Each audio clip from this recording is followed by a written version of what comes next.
My morning alarm goes off and I flail about uselessly for a while until I remember that I decided to give morning runs another shot. I don't know if this was the greatest idea, but I'm determined to keep going. This is about my health, after all. Sure, the thing hasn't been great lately for me, but that hasn't made existence so intolerable. That I'm not going to try everything I can stay healthy. Besides, it's all about asserting some kind of control over, uh, over this thing, right? If you manage that, well, I can manage anything. At least that's what I keep telling myself. Once again, it would appear that I'm not alone in my run. Amy has apparently been here for some time. It looks like she has already worked up quite a good sweat. Just what in the hell does she come down here anyway? Oh, it's you. I'm surprised to see you again. Why's that? Well, not many people actually manage to come back for a second try. She found seemingly annoyed by a passing thought. Like the rest of the track team, for instance. Still, it was only supposed to be a volunteer basis, so it's not that big of a shock. And I guess it's pretty early in the morning. A shrug suddenly appears as she's forgotten what she was talking about. Her frown disappears entirely and she seems to snap back to her previous train of thought. So come on then. What? You're here to run again, right? Well, yeah. So come on. I found myself suddenly grabbed and yanked onto the track. Things seem to be set in mirroring yesterday's run. That is, I seem to be struggling while Emmy's moves with an effortlessness that I find invaluable. It's incredibly bothersome, it's incredibly bothersome to be so easily worn out. I know I should be patient, work towards things gradually, but it's difficult to stay positive with this. We round the track to start out in the second lap. Emmy seems to have grown impatiently, keeping pace with me, and begins to pull away. This is where I gave out yesterday. Will I be able to do more?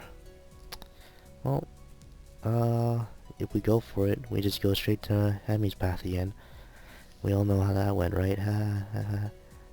Shout out to my Emmy path. But let's just take it easy.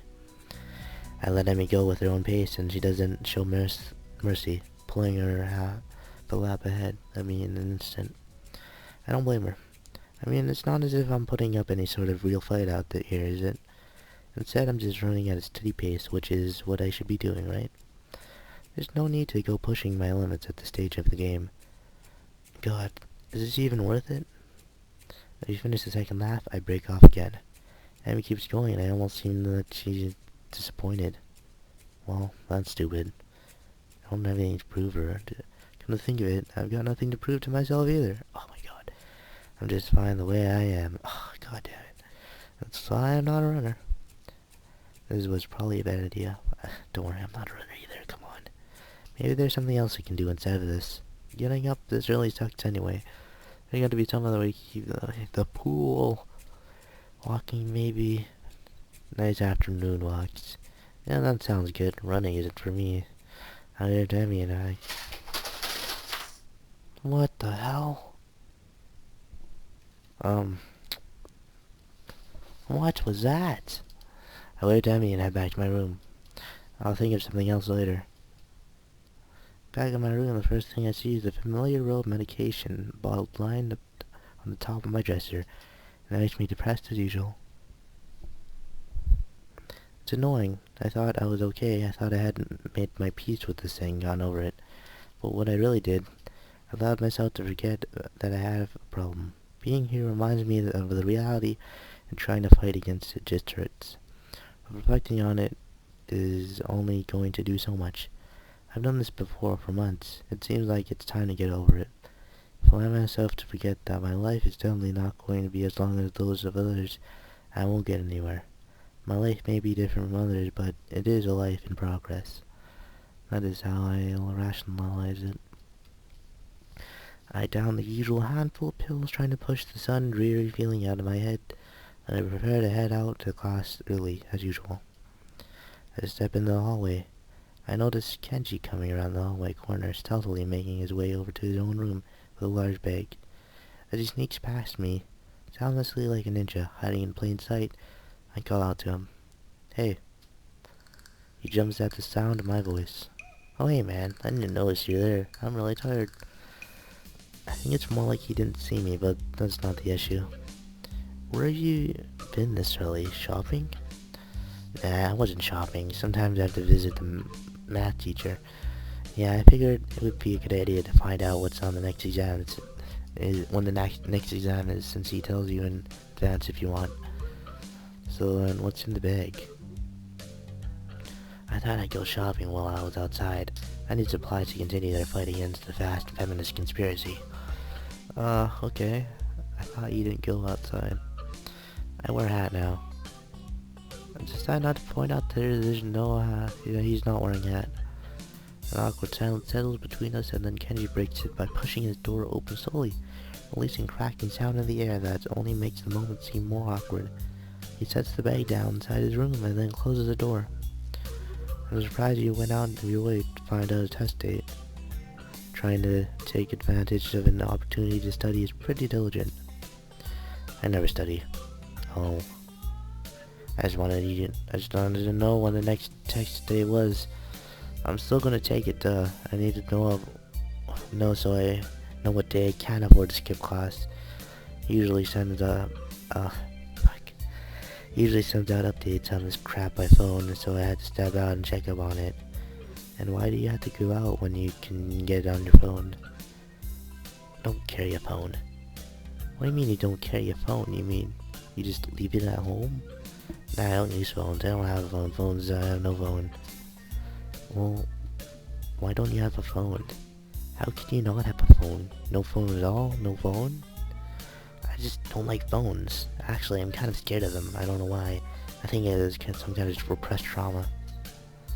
But basically, when I hear a phone, I get nervous. It's like my darkest secret.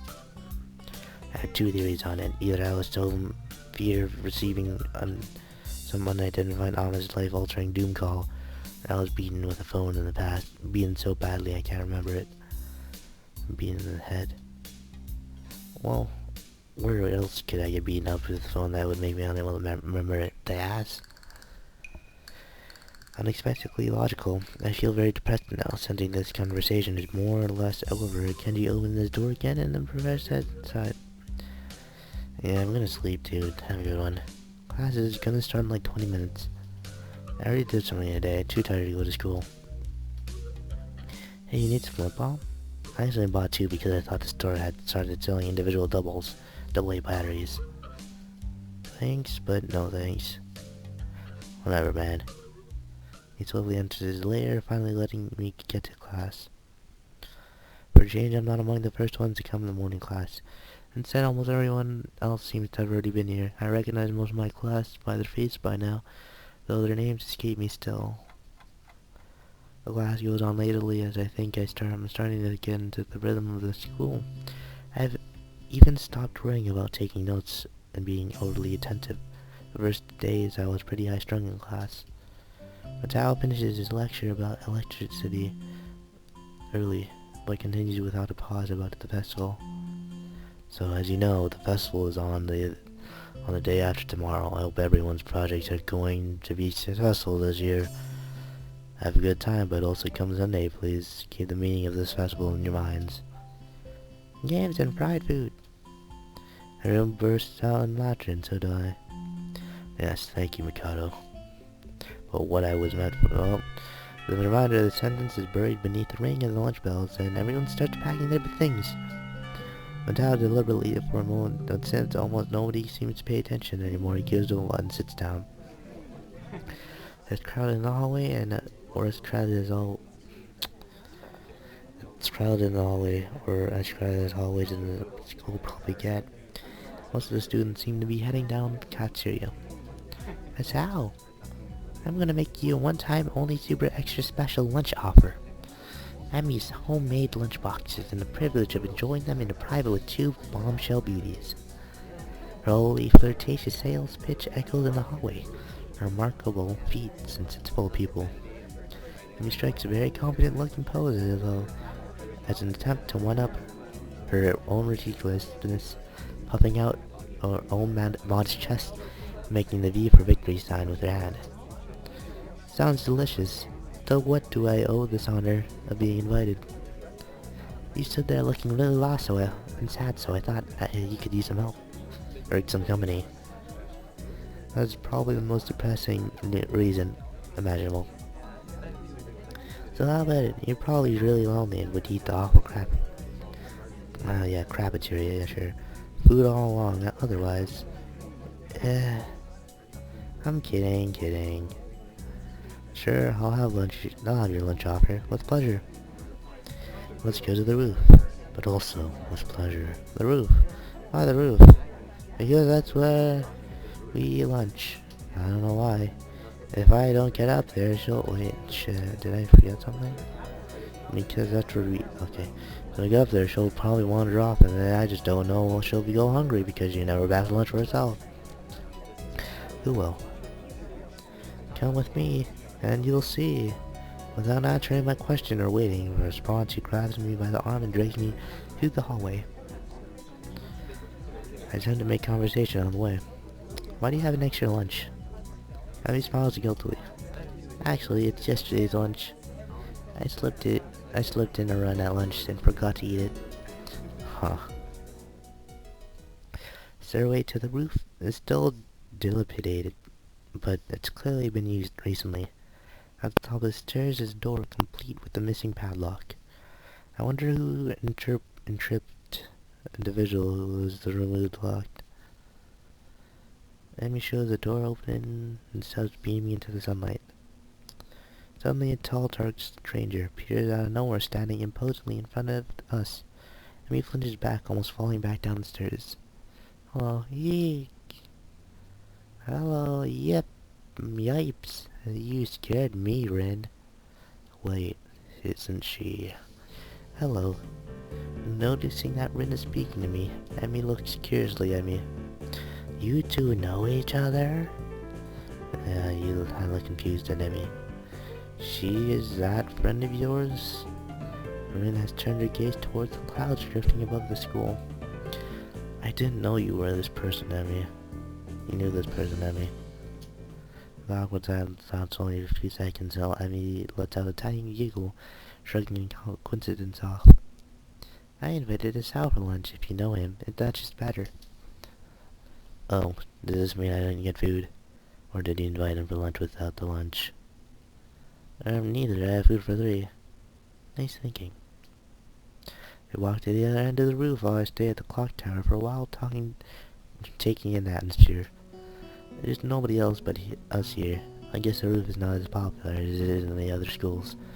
A few rundown benches and tables are scattered around the edges. Perhaps it's an attempt to make the rooftop look less desolate. Some small pebbles covering the roof rattle beneath our feet. I peek through the chain-link fence to take a look at the school grounds and beyond. Students are strolling in pairs and groups around this quadrangle and at the cafeteria. A few delivery trucks are driving past the school towards the convenience store nearby. Somewhere, a watchdog barks at a passerby. Somehow, when I look towards the town center of this small town, feel strikes me very strongly, almost palpably. The hectic lifestyle is a bit metropolis seems so far away and foreign here. Nobody has to run and catch a bus like this, like their life depends on it, or gets a sense overloaded by the neon lights and traffic jams. I feel surprisingly optimistic with the new life of mine, looking at the new hometown, even if it's going to be mine for one short year. Finding out about my illness and having to move away from home all came so suddenly.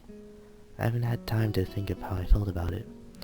When I step out of the shadow of the clock tower to the open, I feel warmth touching my back. The sun shines from a perfectly clear cerulean sky. A cold breeze sweeping through the rooftop makes me shiver, but only briefly. The wind carries the scent of trees and the flowers, not smog and car exhaust like it used to just a few weeks ago. Amy settles on a bench with Rin until and produces 1 big and 2 small lunches from her bag. Come on, Sal. What are you waiting for? She's beckoning me to join him, making room on their already small bench. Hello. I seat myself on the corner of the bench to take a little space as possible. It's pretty much cramped, but somehow all three of us fit on it. Impressive view. Abby suppresses a giggle and places a lunchbox in front of Bryn and hands another lunchbox to me. Here you go. Lunch is promised. Homemade, no less. I'm impressed. Wow, this looks really good. Thanks, I made it myself. When I can. Conversation dies off as I set up about my business of feeding myself. Taking a few bites, I glance up and notice Rin deftly opening the lunchbox and palming a forkful of her food in her mouth using only her feet, even though I've seen it before. Oh, I can't help but be impressed at her dexterity. It's also a reminder of the sort of place I am right now. Will I ever get used to a sight such as this? I can't decide if getting used to such a thing would be a good thing or a bad thing either. Does getting used to this place mean that I'm giving up on being a normal person? Or does it mean that I'm becoming more understanding about those around me? I'm distracted from my thoughts by the sight of Emmy staring into their lunch as it had insulted her ancestors. They seem pretty hungry. Emmy looks up, mouth half full, and swallows before nodding. My morning run always works up an appetite, which is great because then I burn it through lunch pretty quickly. Helps me keep my girlish figure.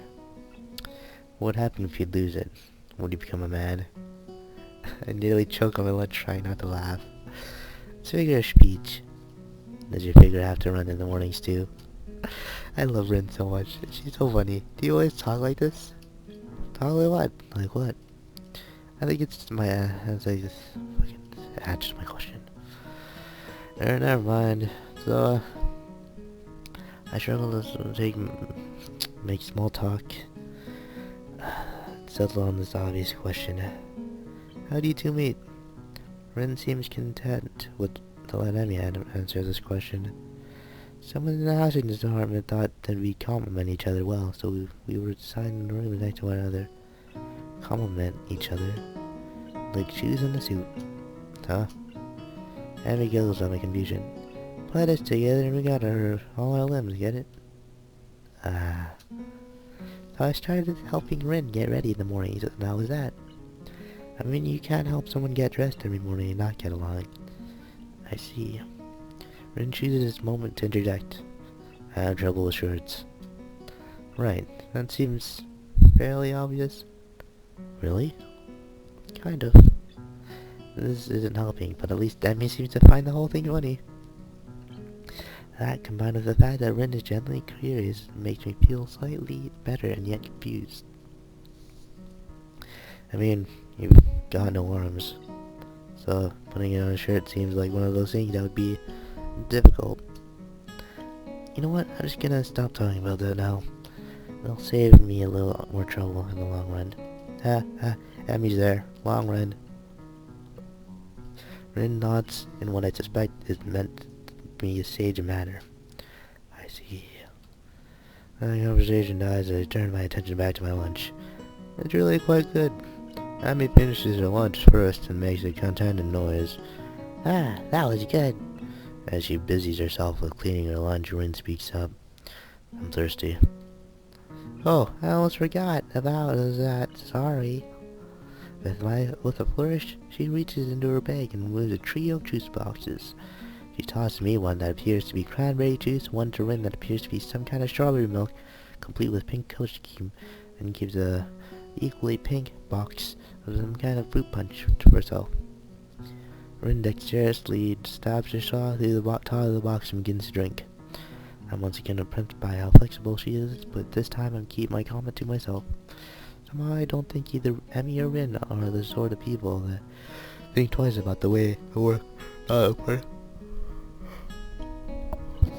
particular disabilities, and Rin especially so. Indeed, she gives off the impression of being entirely unaware that she's missing any limbs at all. Whether or not she's conscious decision is another matter. I'm honestly not sure. So is How. How do you like it up here? It's quite nice, actually. I like other places for the view. Thanks for inviting me up here, ladies, and for the lunch, too. If he wins 1,000-watt grin, please buy my sponsor suppose. No problem. Feel free to eat with us next time, too, okay? I won't make you lunch, but you can bring your own up here. No lunch service? I don't know. Amy looks mock offended. Trying to take advantage of my good nature. The nerve. She giggles. Well, if that's your answer, I guess Ren and I will just keep eating lunch all alone. I am suddenly assaulted by the most heart-rending puppy dog eyes I've ever seen as Emmy pouts. Kidding, I was kidding. I'd love to eat lunch up here again. Good location and the company's okay too. Emmy frowns a bit at my declaration of okay, but seems happy enough that I've accepted her invitation. I guess this makes us friends now. Or at least acquaintances. The lunch bell rings, signaling the return of downstairs. Rin, you didn't finish your lunch again. I wasn't that hungry. You don't need more. You're gonna fade away. Rin shrugs as if that's an accepting risk. Come on, we better get going. The three of us head down the stairs together. The afternoon classes passed once again. I found myself without a plan or to do after school, so I had to the library to return a couple of books I finished reading. Walking inside, I see that there are almost as many students here as there were on the Tuesday, the more evident from the almost total silence enveloping the room. As I drop a book I borrowed in the return slot in the counter, Hugo suddenly pops from behind it. It's quite startled from the banging that they make as they hit the trolley next to her. Ah, sorry, Hugo. Didn't mean to startle you. No, that's fine. It happens a lot. I'm used to it by now. Can I help you? It's okay. I think I know what everything is thanks to anyway, yeah, sure. Anyway, I suppose I'll grab another book or two while I'm here. There's not much else to do, and after reading so much during my stay in the hospital, it's gonna be a hard habit to break. I wander down the fiction section toward the back of the library, scanning the bookshelves for anything that catches my eye. As I do, I look over the corner where Hanako had been last night. The last time I was here, not really expecting anything to come of it. Surprisingly though, she's absorbed completely in a fairly thick book. I decide against intruding on her like last time and get back to finding material. After an indiscriminable amount of time spent pursuing the aisles, I finally decide on a couple of books to get and slide them off the shelf. With a minimum of fuss, I quickly walk over to the counter and check out my books and pop them into the bag as I walk out. By the time I leave the main building, sunset is falling too far away. A small trickle of students remain, but the majority have left, presumably to their homes and dorms. I just need to buy some supplies. Can't live off the cafeteria food and eating out for my entire stay here. As I leave for the gate, I make a few loud stretches to try and sleeve off the tiredness that accumulated over the week. After passing through and rounding the corner, though, I see a solitary figure walking downhill towards a small town below. The color of their hair tapping on her cane and unmistakable. I quickly walk up to her, which seemed to catch her attention without wording needing to be said. Hi, Lily. She takes a moment to take my voice, slowly adjusting her head, pays a bit more towards the source of my voice as she does. Miss Hal? Yep, that's me. She seems to have a good memory of voice, the fact that she actually remembered this one surprise. Well, you're the one that fucking left her you left her to die. Good evening. What brings you here? Once again, she gives me a small polite bow, and once again, I reply in kind of releasing that I need so. Just going into town, you? My, what a coincidence. Doing the same thing, eh? I usually go shopping on Fridays. She paused for a moment, suddenly taking a little lost. That said, Hanako usually comes into town with me. Not lost, but worried. Two do seem pretty close tabs on one another. It's kind of surprising that Hanako would just forget Lily like that. I noticed her reading in the library. She probably just caught up in the book. She lets out a small sigh of relief. Thank you. She has a habit of doing that. Avid reader? Right. She doesn't like being around crowds of people, so reading away from everyone lets her relax a bit. Although probably didn't attend it, I can't help but grimace as I recall my first meeting with her. Hardly wanting to bring it up, I remain silent as we quietly continue to walk down the quiet road. Tack, tack, tack, tack. Well, the road berthed. Cars and students of Yamaku and grazed only far behind us. The quiet rustling of the leaves, measured tapping of the released cane against the sidewalk are all that hard can be heard. It's kind of nice, especially compared to the hustle and bustle of where I used to live. Before I know it, I'm relaxed so much that loud yawn.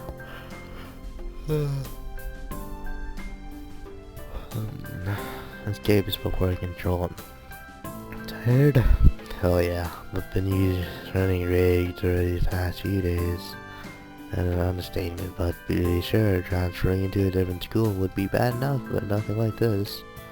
Hopefully everything should settle out, for the festival got everyone in a spin right now, and you've been plopped right in the middle of things. For a moment I hesitate, but given her apparent tolerance or frankness, I decide give my full thoughts. I guess Yamaku is kind of vivid though. I mean, the valley surrounding everything, the isolation around it, not to mention the most obvious difference. It's kind of a whole different mindset, I suppose. I'll get used to it, though, in time. She gives a matter-of-fact nod, apparently pleased with the answer. It feels almost as if she includes me with a flock of students she's shepherding along with the class 3-2 in Hanako. Well, not that I mind, it's not nice to get the thoughts off my chest in the case. Looking at the bright side, one could see it as a chance for a new beginning. You should cherish the ability to make new friends, says Lily. And not his Hal, because I didn't use her voice. Though optimistic nonetheless, it's good to have a positive attitude about such things, I suppose. I guess that's a good take on it. Walking on down the road, she seems to become somewhat unsettled before I can ask what is on her mind. She seems to collect herself and speaks up about something else. So, where in town were you going? That's actually a pretty good question. I'd come in to buy food, but the layout of the place is totally foreign to me. I intend just to wander around and see how far I could find, or what I can find with the sunset already approaching the nightfall not too far away. That doesn't seem very wise. I'm gonna have to ask for directions again. I was gonna get some food, but now that you mention it, I don't really know what the way. Well now, that is quite lucky. I was about to go to the convenience store myself. Looks like I'll be in your care again, then. Thanks. Together we walk to the store. My pace is queerly slow to the remain beside her.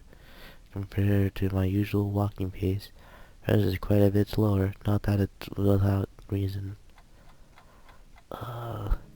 After we couldn't be more than several minutes, I catch sight of our objective. This town really is pretty small. With further ado, we make our ways inside away the greeting from the counter. Mind if I take along with you? Usually Hanako would help me, but seeing as she's not here, it takes a moment before I realize what she means. Considering she wouldn't be able to read any of the labels, shopping without any help would be a pain for her. That said, I can't shake the feeling she had this idea since I said I was coming here. Sure, it'd be my pleasure. I grabbed 2 well-used red baskets from the small stack beside the entrance, handing one to Lily. She lays it on the ground, putting her school bag in, retracting her cane and sliding it through the basket handles before picking it up with her right hand. Wait, if she doesn't use her cane... Oh, before I complete the thought, she comes beside me, pinches the cuff of my uniform in her slender fingers. Is this alright? Ah, sure. I have no reason not to accept. I can't think of worse things than shopping with a pretty girl holding on to me, even if it's out of necessity. We navigate our way through the store with one of the occasional passing customers staying to bat an eyelid. Considering how close Yamaku is, I guess seeing students from there must be entirely normal from the local residents. As we reach the aisle, I quickly check with Lilywood and find out what she needs. I grab it along with what I'm looking for and put our items into the respective baskets. I guess at the time, it's the same routine she can now knock over while they're eating every Friday. Right, and all that's left is bread and a shoulder. That should be done. Do you need anything else, Lily? No, that should be everything. Off we go then. Quick side trip. Maker. Oh. Next year section, we make our way to the register. The line, thankfully, is almost non-existent. It's not long before we both paid for our food and then are out the door. As a lady retriever, Kane extends to the full light that waits a minute looking upward at the night sky holding both of our bags.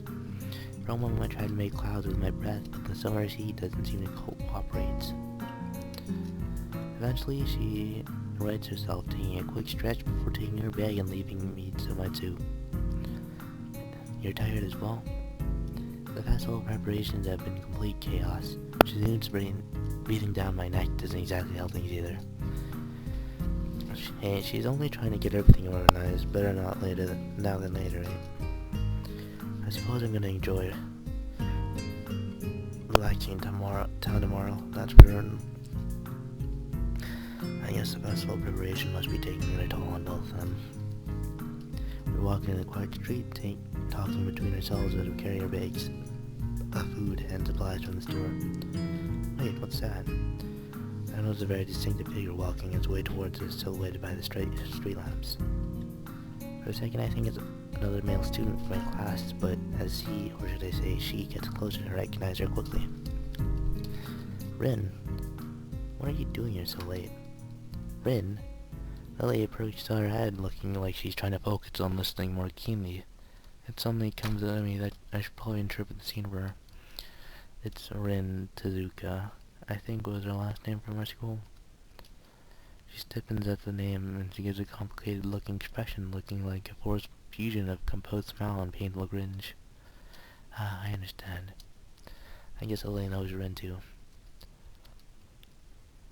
Rin turns to look at us, looks terribly out of it. I'm not entirely sure if she recognizes either of us, or at least she doesn't acknowledge it, if she does. She looks like a zombie, or a statue of a zombie. But slowly, some symptoms of understanding seem to light in her dark eyes. This is something she must react to. Rin blinks at once, very thoroughly.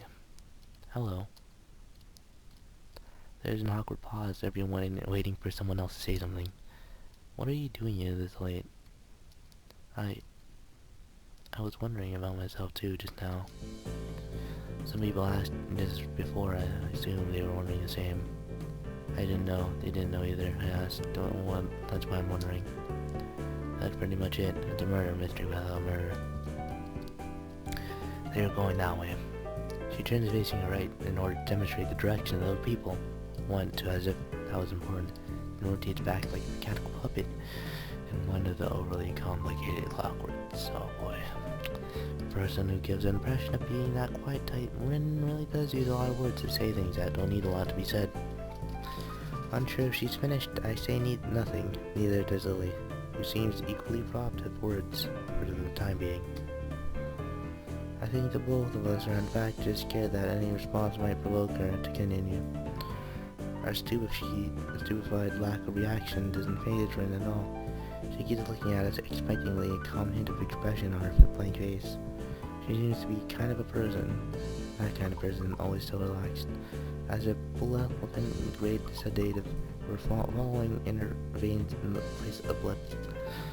Do you have amnesia? I don't recall having anything of that sort though. I don't recall you having anything of that sort. No, I don't think that's it.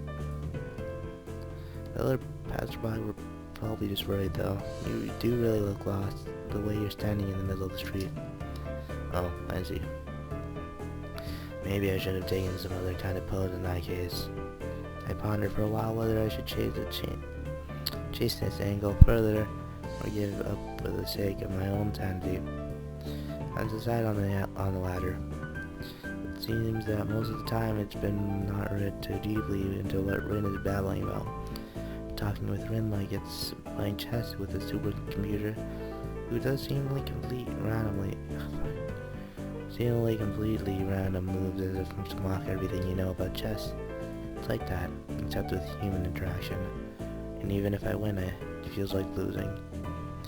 Damn, it's just like Kenji said, even when I win, I lose. Is this the power of the girls of Imaku? I push the thought aside, it's too dangerous to consider further. Probably just Kenji's anti-female propaganda getting to me during a moment of weakness. Yeah, maybe taking another pose might have worked. So anyway, you have no idea what you're doing here.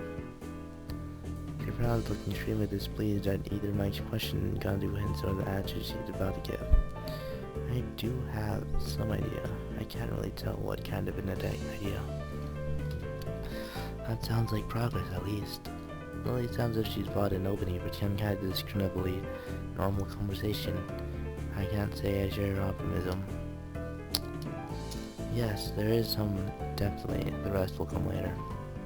I'm sure of it. I always have reasons. The ensuing silence kills Lily's hopes all too visibly. That didn't last long. Rin's, as far as I can tell, on the base. Sharon's aside. What should be done? We could leave her to our own devices, whatever those are, but it's late, and I don't think we'll be getting any thanks if Rin is found standing here in the middle of the night. But she probably will, unless she managed to remember what she was doing here in the first place. As for me trying to guess what might have been going on in her mind when she decided to embark on this venture, the chance seemed to be on par with winning the lottery. No time at all. You know what? I'm just gonna go to bed. I'm gonna go to bed now. I hope you guys enjoyed. This, tomorrow morning. Whatever. Good night. Sleep tight. Don't let the bed bug bite. And that's for me and anyone that's going to bed right after this. I don't know.